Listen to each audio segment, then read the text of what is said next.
So what happened initially was, there's these dudes who come to the quad every year, every semester, I think, actually, and they're like, you're going to hell, and, amongst other things. They don't sound like that, they're not that bad. And some of them aren't necessarily poorly intending, but definitely not, not the best use of the quad. It's so destructive and just so negative, and we don't need that, and that always really irritated me. I'm not a huge fan of that kind of anything. No problem with what they believe in. I have a problem with how they're approaching spreading that.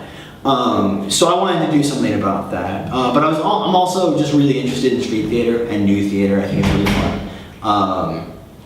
After taking John Hood's playwriting class, I really got into hearing plays that have been written by people who are alive. And I think that's great.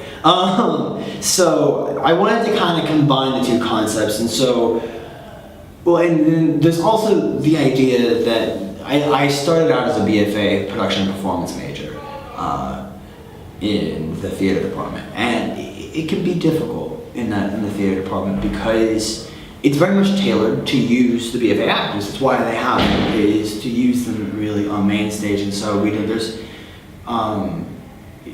so the department, it can be hard for the vast majority of the people who are a BFA production performance because they don't get into the main stage shows or a lot of the shows, and so there's not enough opportunity for the amount of artists we have.